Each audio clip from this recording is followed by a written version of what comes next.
Matrix on April the 2nd, 2017. You would think that at the moment there's some kind of pause switch being switched on in the way that life is supposed to flow, in that information, which is just information. We're always talking about the information society and era, etc. But information is just data, and data is often used to mislead. Data can often be to divert. Data is used to fool the targets of the data, the recipients of data. And that's generally what news and news services have been about. I've said this so many times because we've never seen such a blatant abuse of what we used to regard. We were taught and trained very cleverly. We're trained to believe in our naive way that media is there for our own good, to warn us about what we should really be concerned about, and to be truly independent and simply impartial to the data they give to you. It's just data to do with your own survival. That's what we think of as the media, the news, and so on. And nothing is further from the truth. And I've done lots of talks about that in the past. Because media has always been the tool, the main tool for controlling the minds and the behavior of populations. As you grow up from childhood right through, you're constantly conditioned by little bits and bytes of information coming through the media, which form your opinions. And it doesn't occur to you that you're being lied to. The only time that children are born in a natural state and behave as such, and is born in a natural state, is in a very, what we call a primitive tribal situation. Because really, we shouldn't be born into behaving in a paranoid fashion, as we do now in the West. We're getting that way. But in a tribal fashion, where it's a small tribe, what you see is what you get. Here's the chief, and here's the council, and often and generally your parents are all part of the same council. Everybody is part of it, and therefore that you can't pull a fast one over them so easily. You can't con the small tribe so easily. And the children themselves, all that they know is the reality. That is the reality. All that they know is the reality. There's no special interest groups trying to grab their brains and indoctrinate them, or bend their minds in umpteen different fashionable ways for the present. But in the West, of course, it's a completely different story. We don't have the health that you'd be allowed to have in a natural setting. We're not given that opportunity because we're run by factors of power, controlling factors. And these factors have to grab you very early and to make sure that you are going to be trained into being a good, obedient citizen for the power elite. And the power elite generally are not the ones you'll ever hear about in politics. That's the truth of the system in which we live. The media's job is as much to do with not telling you what you should really know for your own good as to tell you what you should know. And that's a fact as well. That was reinforced recently when I looked at a couple of short clips by John Pilger in Australia, because I was wondering about all this nonsense about, we're either going to go to war with Russia or we're going to go to war with China, and these kind of rumours get circulated. And I thought, well, what is it with China? I've said for so long, why would your dominant minority, your true elite, draft up the treaties for free trade, and the GATT treaty, the General Agreement on Trade and Tariffs and Trade, and do all that kind of stuff, and the World Trade Organization, and put all your factories into China, which at one time would be suicide for any dominant minority, because if you ever went to war with that country, you wouldn't have the physical machinery back home to suddenly mass produce all the machinery of weaponry, which you would need to defeat your enemy.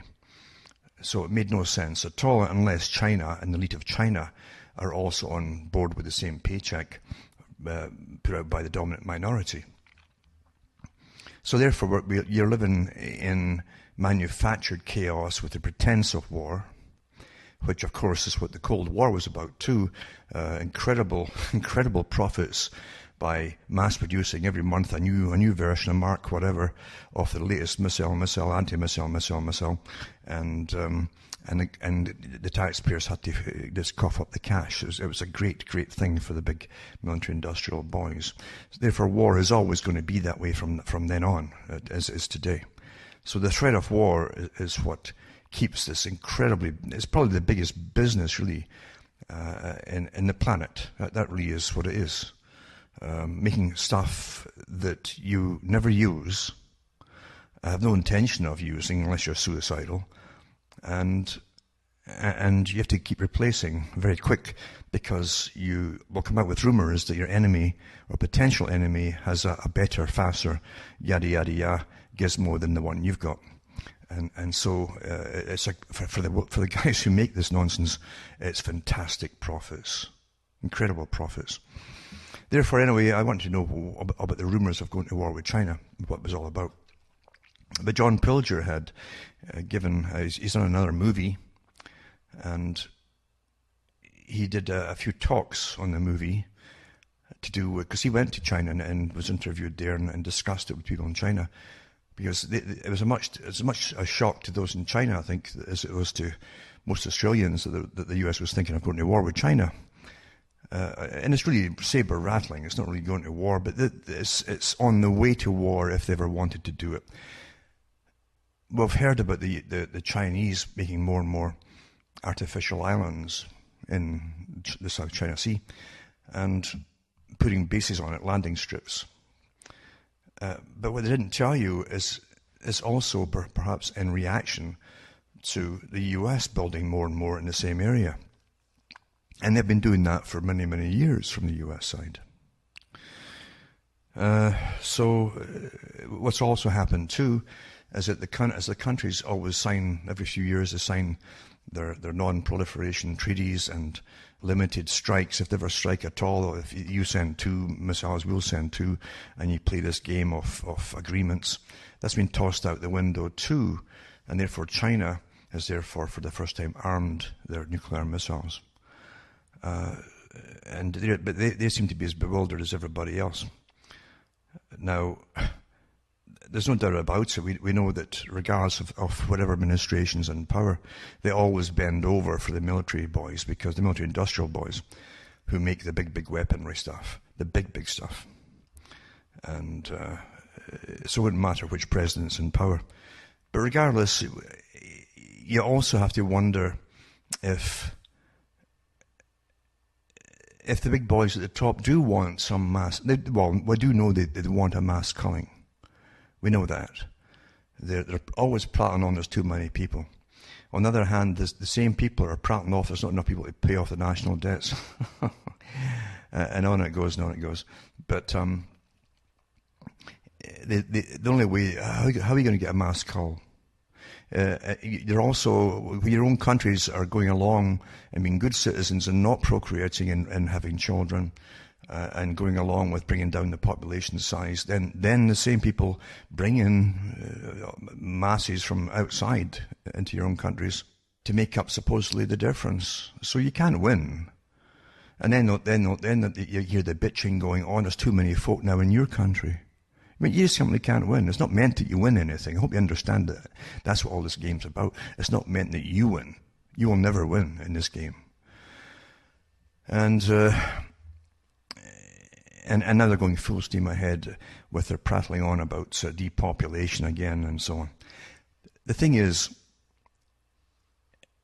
I think the future, I've always said this, the future's always been planned.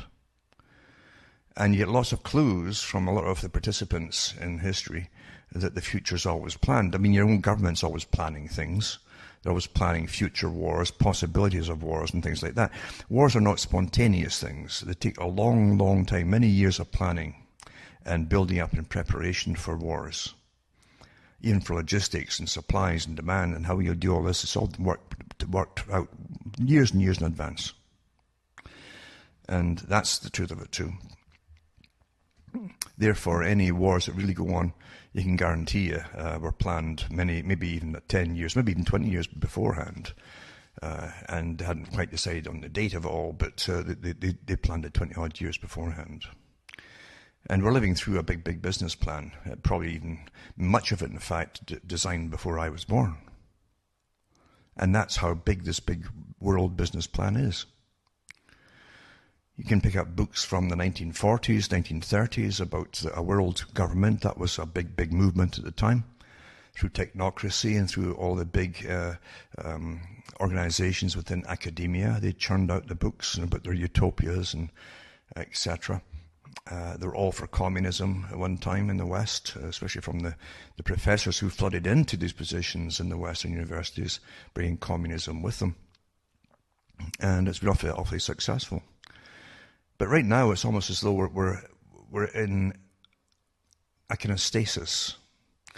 And it's as though, as I say, the pause button has been pushed on all our lives as the real dominant minority who rule the planet are trying to rethink what they're going to do because, as I say, look at the incredible in-your-face mass program across the world with all media against Donald Trump.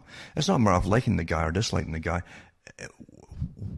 You have been trained to believe that the media is impartial, that its job is to give you facts and news. That's the facts.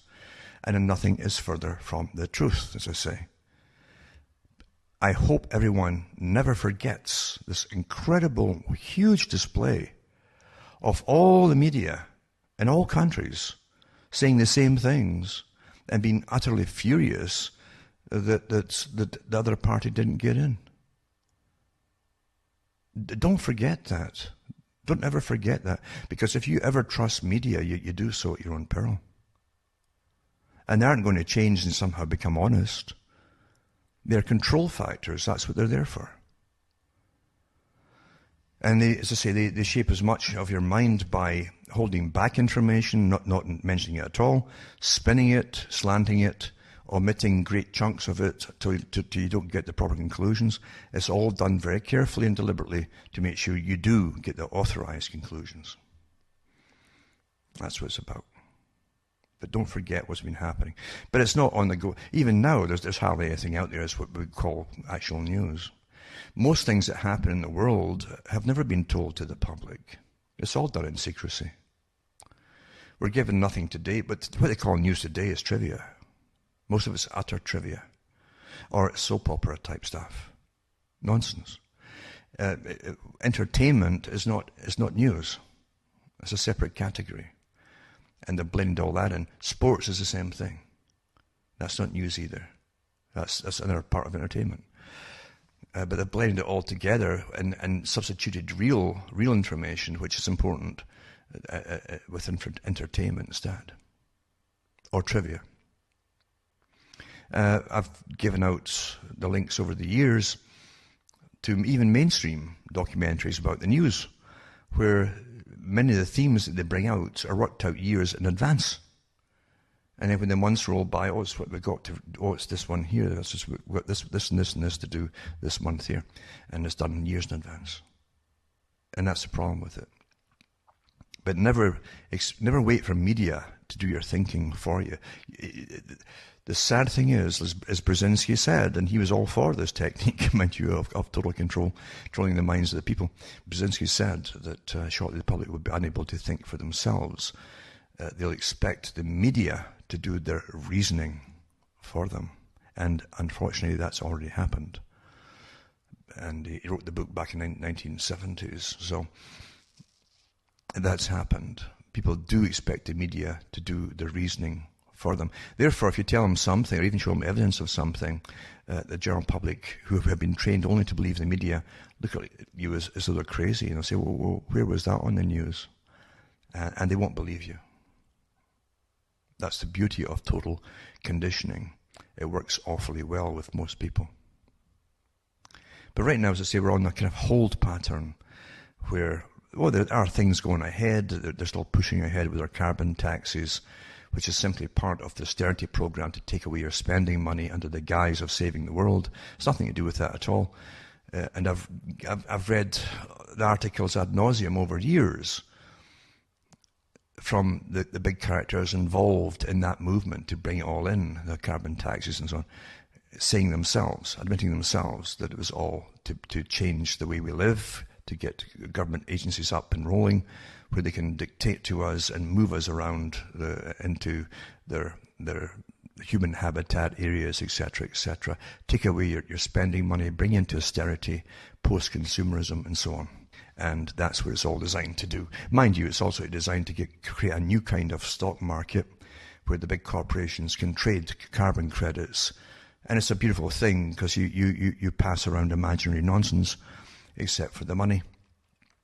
And you don't even need warehouses to store anything. It's all abstract nonsense and fantasy.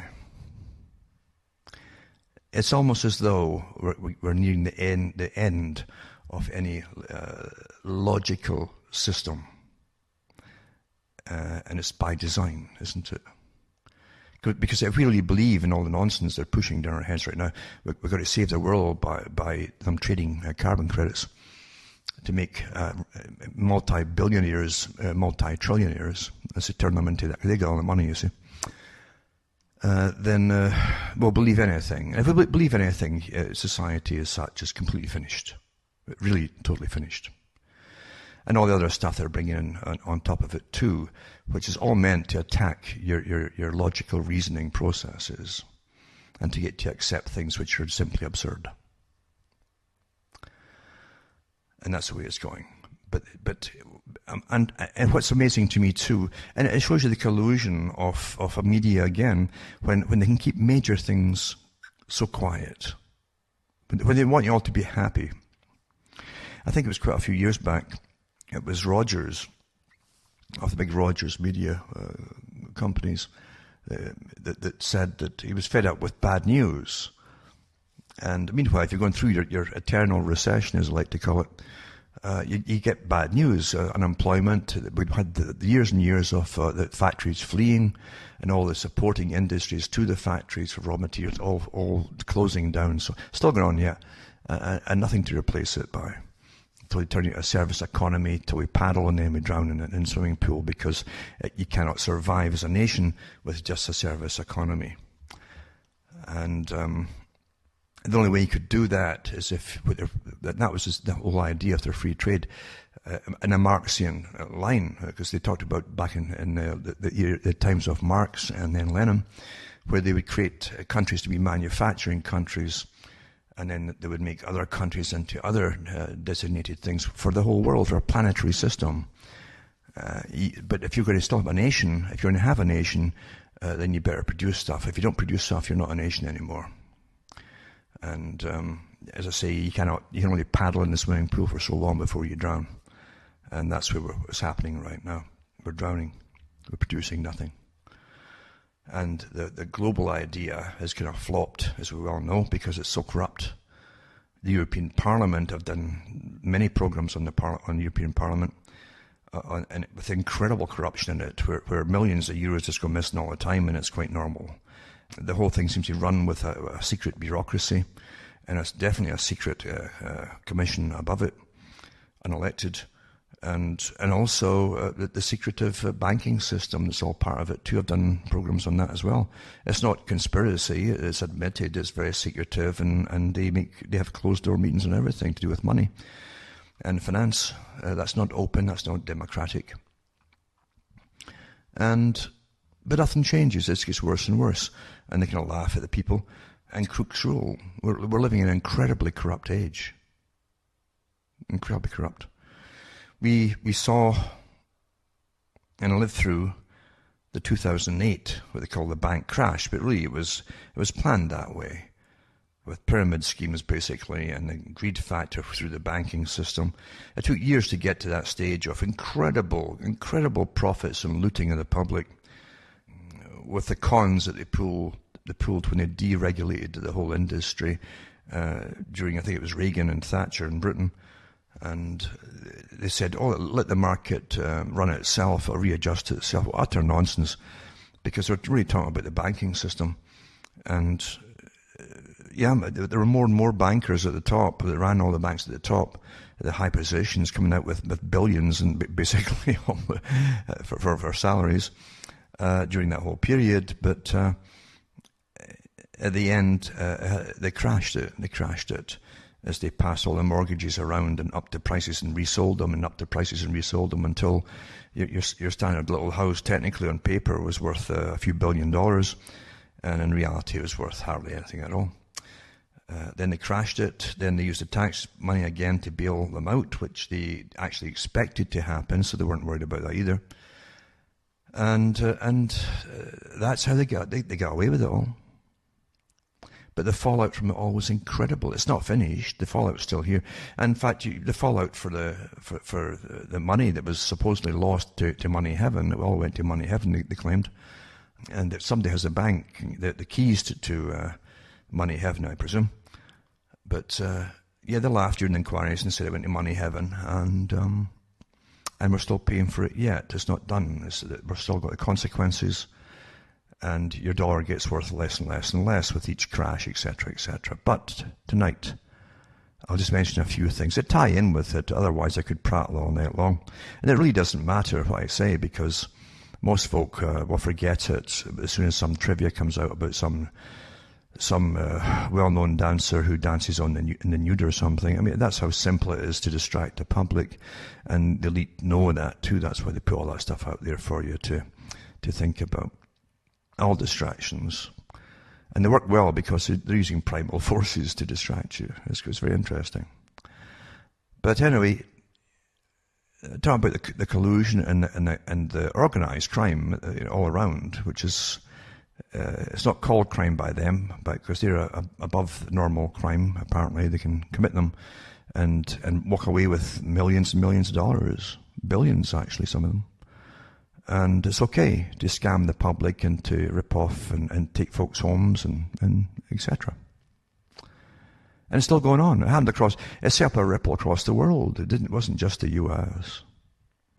Canada too, the banks in Canada had to get bail-ins, and they were signed on to the special drawing rights that the US Federal Reserve set up to help banks out in the States. They did the same for the US banks, helped bail Canada out. We're still paying for that yet. Now we've got the bail-in ones ready to go if it happens again, and that obviously they're meant to happen again. And they simply grab your savings and everything. That's what the bail-ins are about. I've done the shows on them before, using their own documentation and the proofs and all the links to their own sites from the World Bank and all the rest of them. And there's no speculation here. There's no conspiracy nonsense.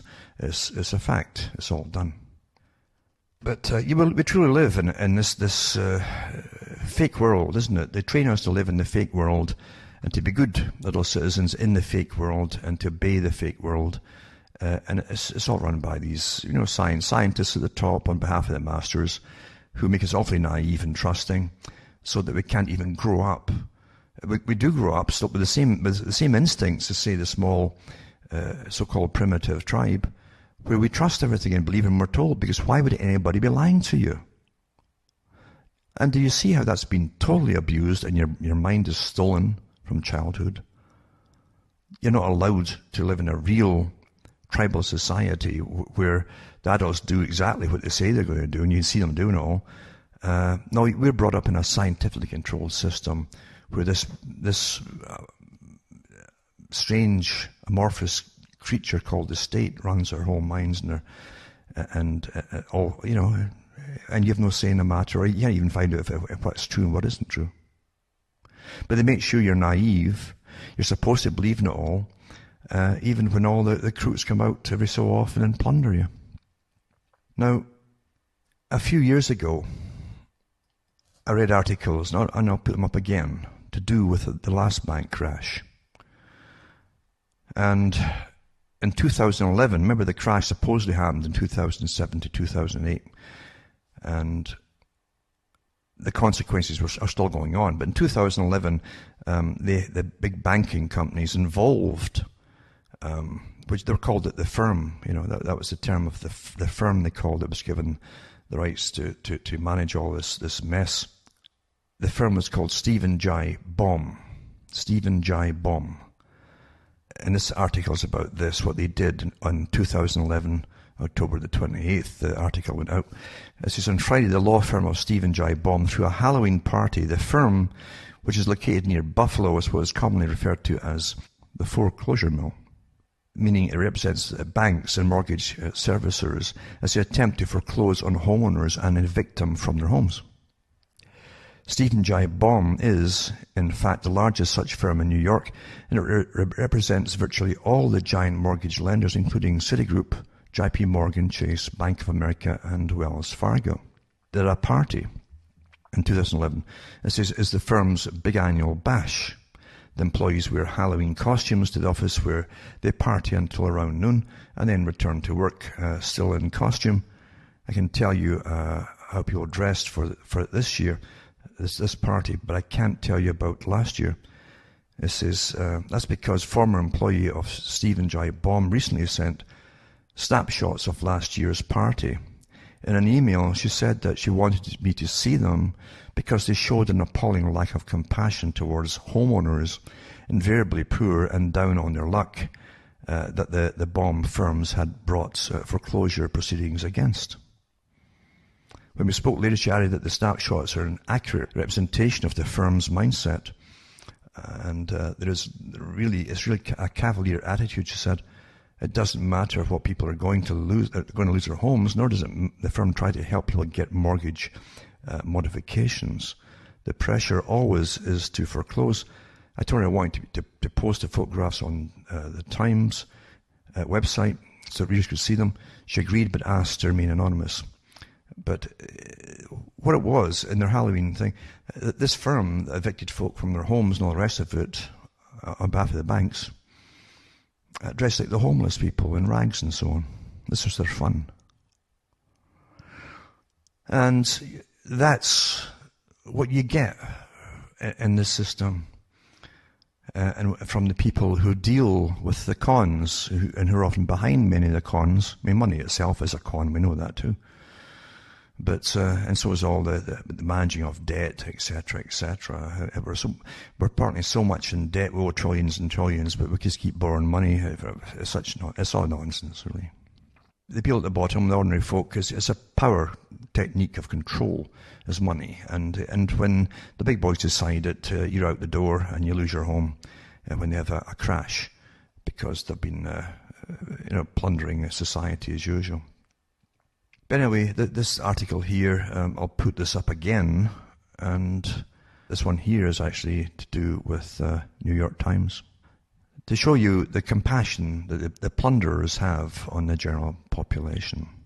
I often laugh, really, at the blatant propaganda of Hollywood movies, which is a big part of the control mechanism of getting people ready for austerity, getting people ready for whatever it happens to be, or even wars. They get ready for the wars and the just war. It's always going to be a just war and all that, and things like that. But and the Disney version of the life is wonderful, and all people are honest, and the good people are ultra honest, the ones that are in positions of authority.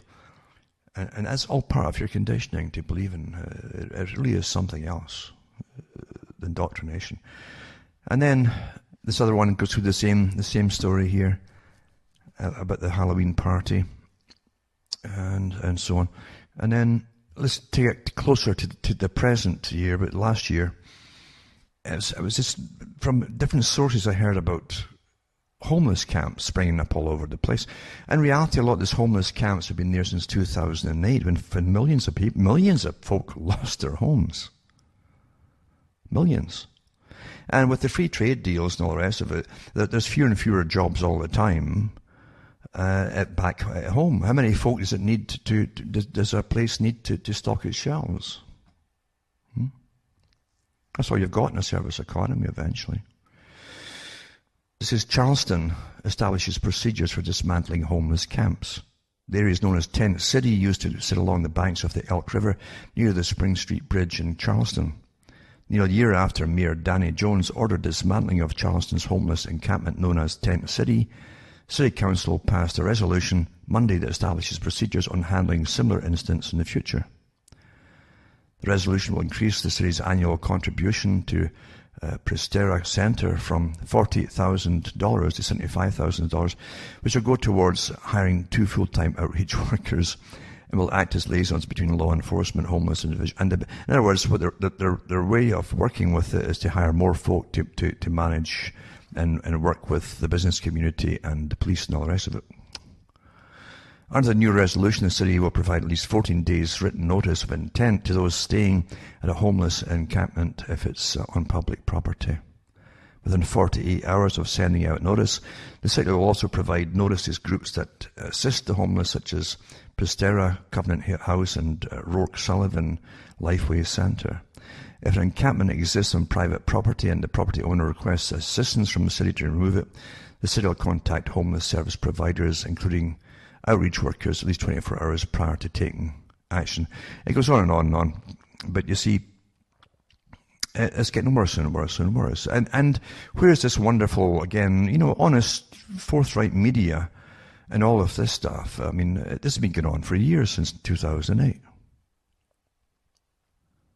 And it's amazing how, if you don't hear about it, you're out of sight, out of mind, and you go on with your life, and, it doesn't occur to you that you're still going down the tubes, and here's some of the... We don't want to look at the reactions of you won't see that in a Disney movie.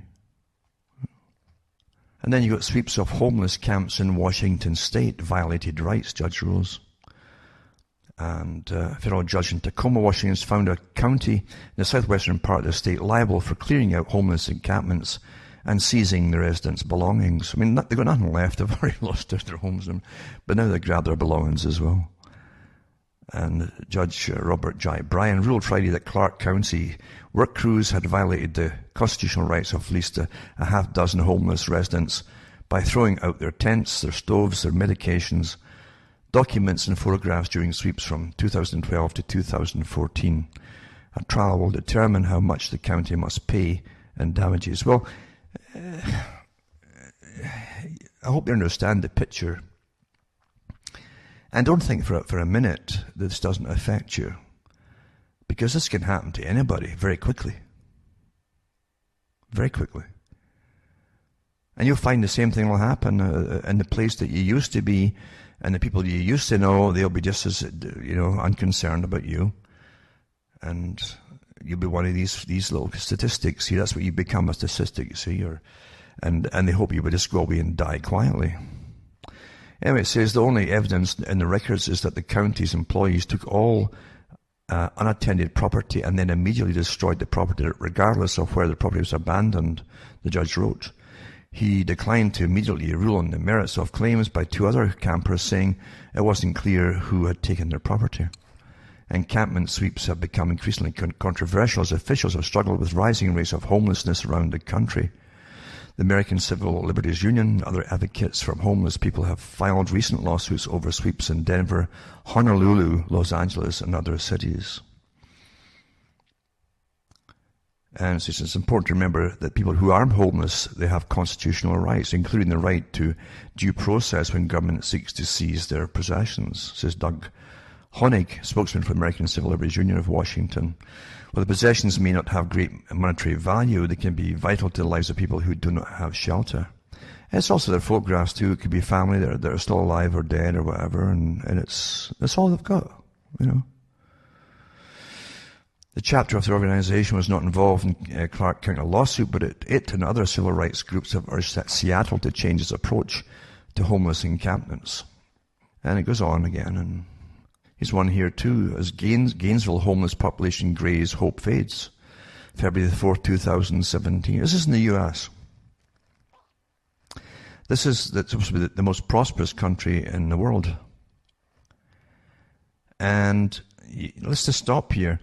If that's the most prosperous country, what are the rest of them really like? Older workers have had more trouble rebounding from great recessions. About 35% of people living in Grace Marketplace are over 50. That number appears sure to rise. And I think that Gainesville is in Florida, and everybody's basically getting it. I have been getting lots of email for over the last few months, with more and more folk even discovering that there's homeless camps not far from them. They didn't know they existed. They're quiet. You know. Anyway, you get through the life story of some of the people here and this Florida. They have camps here. They have Dignity Village and all that kind of thing for 50-year-olds and older. And folk don't have the pensions, a lot of them. Or they don't have enough money for their pensions, and it's getting more and more expensive as the dollar is. There is purchasing power of the dollar drops all the time. That's built into our system, isn't it? Your money always is devalued in every country, and they call it normal. Every country is the same. Look at the old movies, and they could fill up their gas tanks for maybe $1. You know, fill it up completely. In old movies. And you say, wait a minute, $1 is worth that? Well, that was the purchasing power of $1 by then. And it's built into it. They call it normal as we go through this nonsense with money. And this article goes on about different people, the ages of them, and 74-year-olds with dementia, things like that. And the face of the homeless population is getting older. And with that comes a need for different kinds of services, or any given day we're living with the risk of becoming an assisted living facility for people who ultimately have no place else to go. Now, I'll tell you another thing too with the carbon taxes. Now, I guarantee you, I'm right here, this will happen. And you'll find it in other countries too, with the carbon taxes going up, in the colder climates, where folk are already having a hard time making ends meet. They'll end up like Britain, they can't afford the heat, and so they'll be forced to move to the warmer areas. Guarantee you, it's going to happen.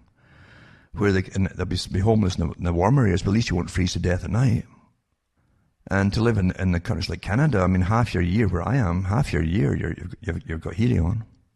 And now with all the carbon taxes that's going to get slapped on top of that, you won't be able to live there anymore. And that's intentional too by the authorities, is to try to get folk off the land and moved into their fallen down, broken down old cities. That's what they want for the present time. Agenda 21. The agenda for the whole 21st century has to be completed this century. So folk will definitely move, or have to move, to places where it's warm.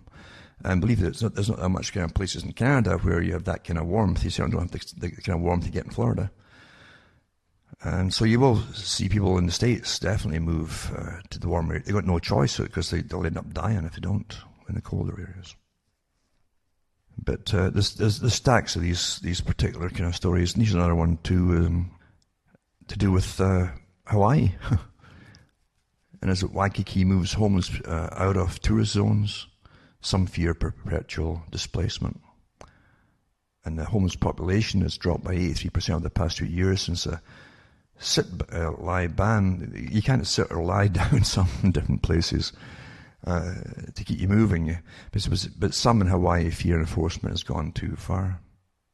And then they give you the usual stories of individuals, you know, about one guy who used to spend the nights in streets and parks of Waikiki, the jewel of Hawaii's tourism industry. But now every evening, the homeless man must ride his bike 3 miles from the beach neighborhood and ascend the cinder slopes of a volcano to sleep or risk arrest.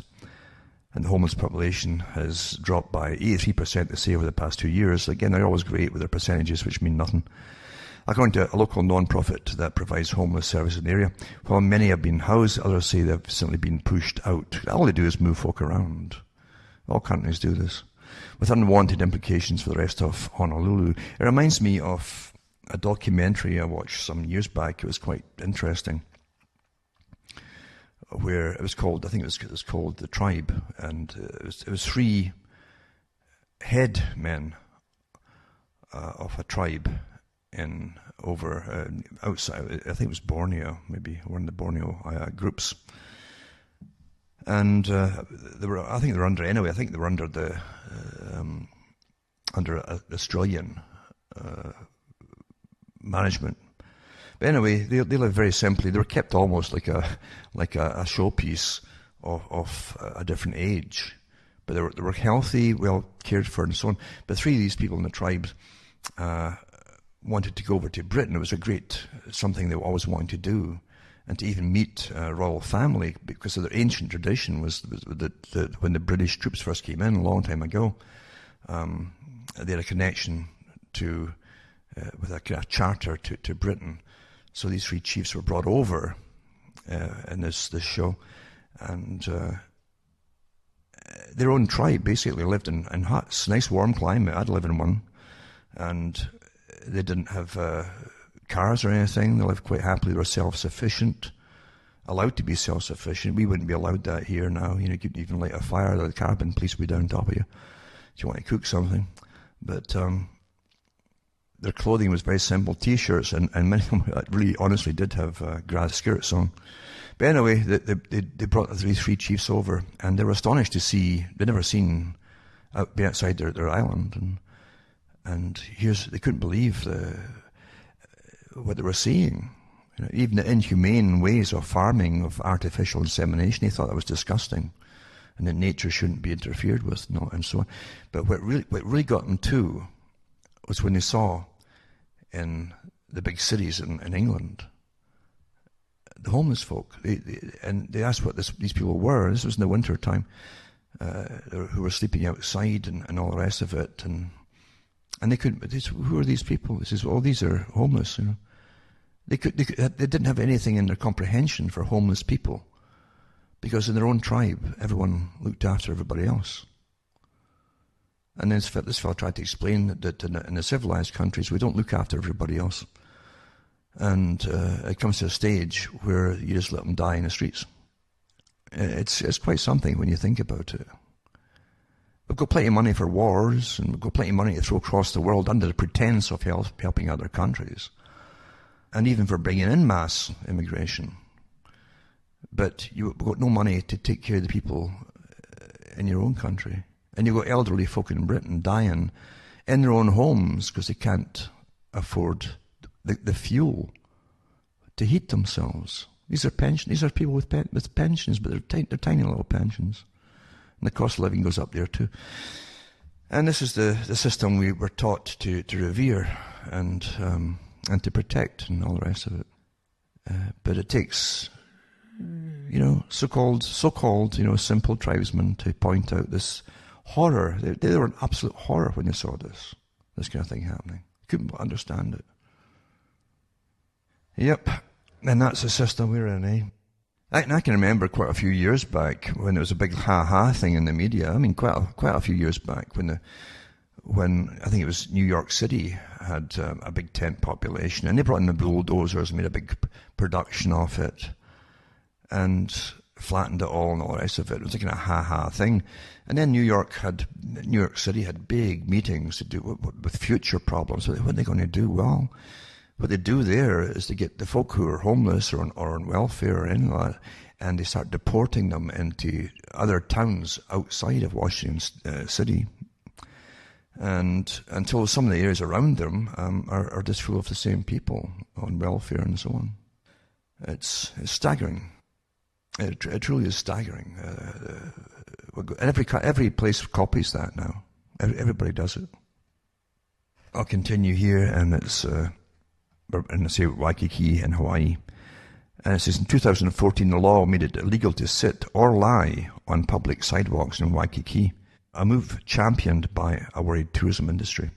Visitors to the islands must reconcile their idea of a Pacific ideal with the highest per capita rate of homelessness of any U.S. state, and until recently the prime example was Waikiki. But as other neighbourhoods seek to copy Waikiki's example, critics are concerned the homeless people could be forced into a state of perpetual displacement. I wonder what would happen if you got sick and you fell down. Because you're not allowed to lie down, would they just charge you then, maybe take you to hospital? I don't know. And it says Waikiki is renowned for its pellucid water, high-rises and luxury storefronts. According to recent data, the mile-long seaside stretch accounted for $7.3 billion in tourism revenue in 2015, which was 40 to 42% of Hawaii's total tourism spending statewide. It's also responsible, based on 2010 numbers, for more than 30,000 local jobs. But homelessness in Waikiki was the number one complaint amongst tourists before the sit or lie down ban, according to the Hawaii Tourism Authority President George Segeti. The sit-lie ban was needed in Waikiki, he said, praising it for virtually eliminating homelessness in most high traffic areas. So in other words, you can't lie. You have to move around, that's all. And that's what we do. That's our answer to things. And then they talk about how they force folk into shelters, if they have the shelters and all the rest of it, and so on and so on. No one will ever address the problems as to why we got them in the first place.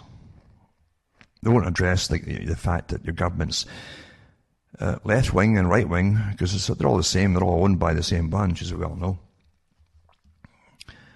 For many, many, many years, have been signing all the free trade agreements and getting the jobs out of the country. And you've got to understand a vast amount of people in all the first world countries worked in factories. And countries that used to make all their own things. Everything you need, a pair of scissors made in the USA. Made in Britain, even made in Canada. There's nothing now that's made anywhere. It's all made in China. That was all part of the deal that our elites decided they were going to have with China. So stacks of people who worked in manufacturing are gone. The jobs are gone. Manufacturers have gone. All the suppliers for the materials to the manufacturers are gone. It's a massive industry's all gone. By design and plan. By our elites. With the little gophers, the politicians, all saying all the right things. I can remember when Brian Mulroney was asked different questions. He was another one who ran on the ticket of getting us out of the NAFTA and so on. So was his counterpart before him. It was Chrétien. They both ran on the ticket they were going to bring. And once they got into power as prime ministers, they both changed their minds one after then the next one. Immediately, within a week or two, they became the champions for free trade. Because it's all a con. It's all a con. Then when they're asked years later if it's going to be good for Canada, they say, well, honestly, they don't know. That's what Mulroney said. Years later, when he was out of politics, he says, to be honest, I don't know. Well, how come he was absolutely dead certain when he was in politics? Because he was doing what he was told, that's why. And that's the reality of the world. Our politicians aren't the bosses. No matter what you think.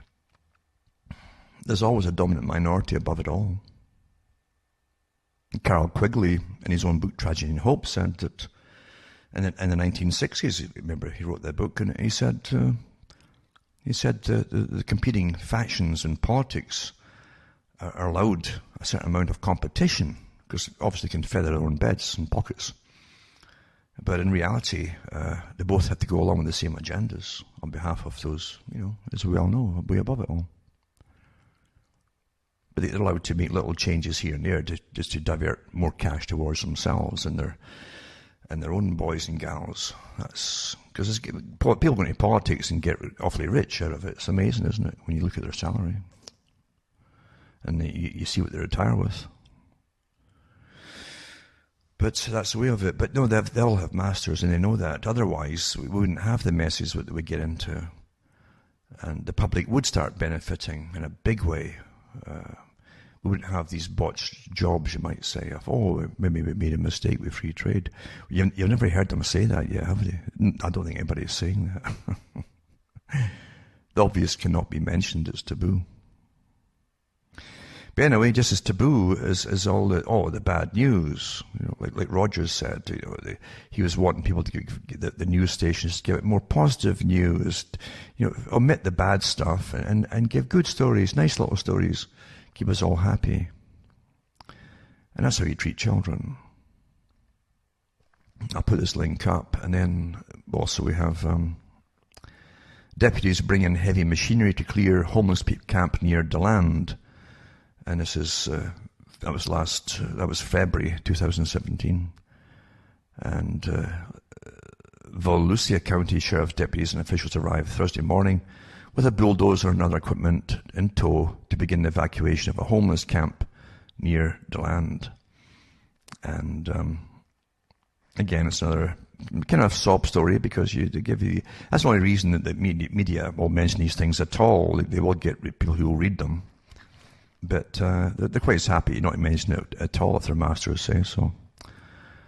And again, it's got another story about how they're getting moved around and moved out and all the rest of it. It's sad. It's terribly sad. But that's the norm now, and most folk don't care. You know. And homeless cleared from camp in downtown Indianapolis. That was April 2000. That's April the 1st, 2017. This is America, the beautiful, and the great, and all the rest of it. Residents of a homeless camp in a wooded area along a railroad line in Indianapolis have been forced to leave their property. And it gives a story about that too, the same kind of thing. I've got other ones too. Housing Not Handcuffs, a litigation manual it's got here from the National Law Centre on homelessness and poverty. It's really, really, really sad, isn't it, what's happening? It's terrible, really, what's happening. We really think about it. And we don't want to talk about it.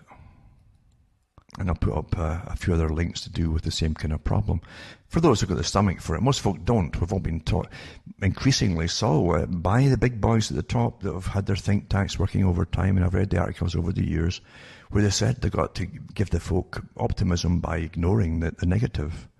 Just don't tell them about the negative, and the media generally complies about it. I'm surprised that I could even find these stories right now. But I think it's because we're in a pause situation.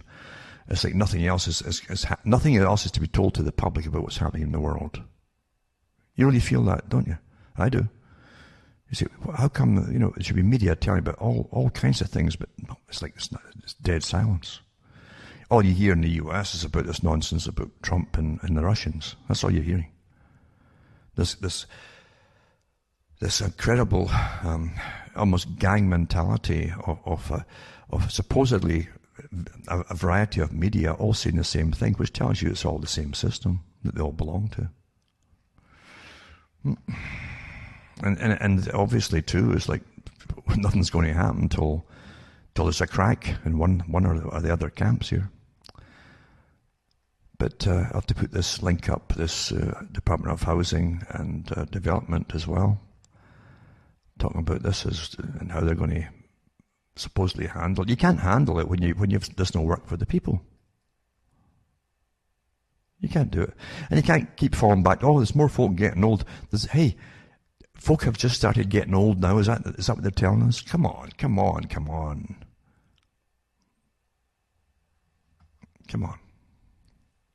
And another one too, 177 toll lane construction impacts homeless camps.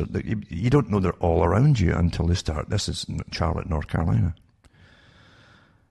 And there's, as I say, there's a lot of communities didn't even know there were camps anywhere near them. The folk are quiet enough, causing no problems, but they're in woods or around them or whatever. It's just terrible. But that's what you get. This is happening. Is supposedly we're supposed to be concerned about a bunch of other things and trivialities and so on.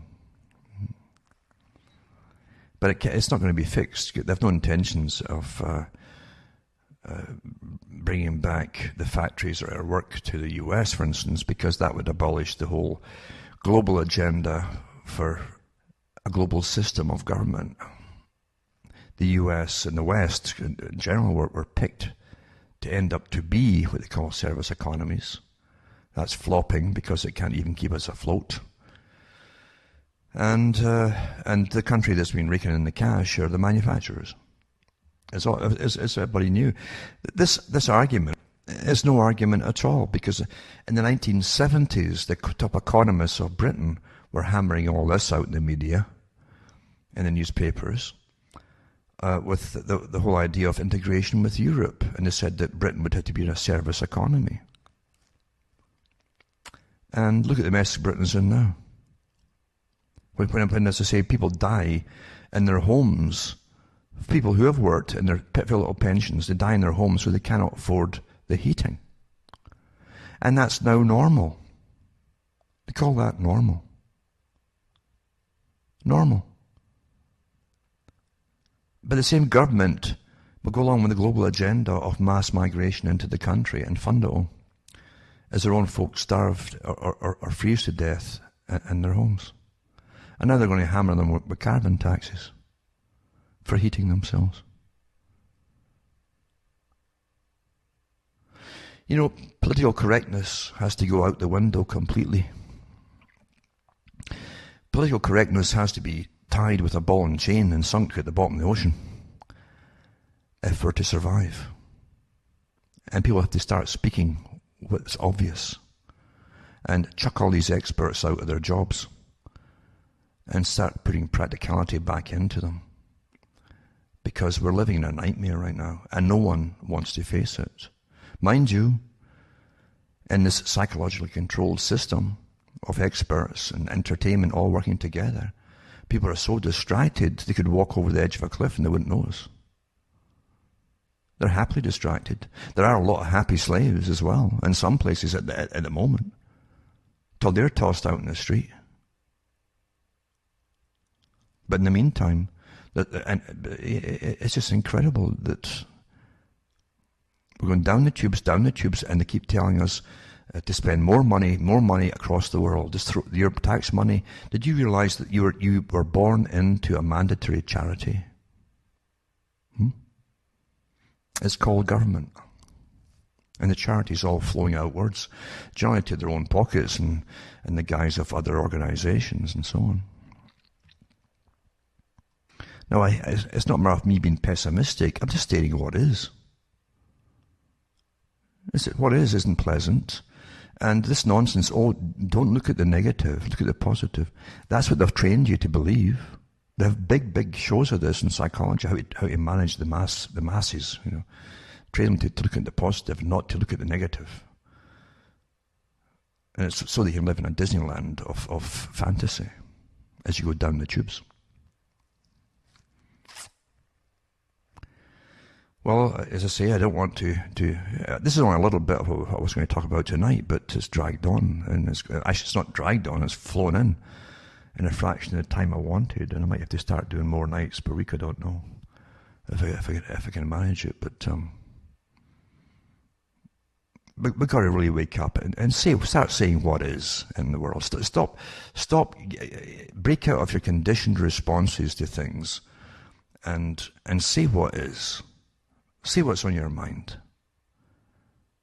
We've got to start doing this again, because this complete fantasy, gibberish of political correctness is intended to stop communication of anything that matters, even vital to survival. That's what it's about. That's what 1984 talked about with Newspeak. And we're here. We're here. In your post-consumerist society, now with the carbon taxes, it's going to take all your free spending money. The US did not implement the mandatory health insurance suddenly, just by, with a whim. That's part of it too. That's your spending money for a lot of folk gone for the month, every month, into post-consumer, into austerity. It's all planned that way. I hope you understand that. And we're carefully managed by people. Carefully managed. Constantly monitored and carefully managed. Most folk don't know. Most folk don't care. Because they're so far gone. But for those who can think, it's up to you to keep this torch of thinking alive. Because thinking is dying. Repetition of what's been indoctrinated into you continues, but that's not thinking. Thinking is for what you are supposed to do as an individual. For myself, from Ontario, Canada, I'm Alan Watt. It's good night. May your gods go with you.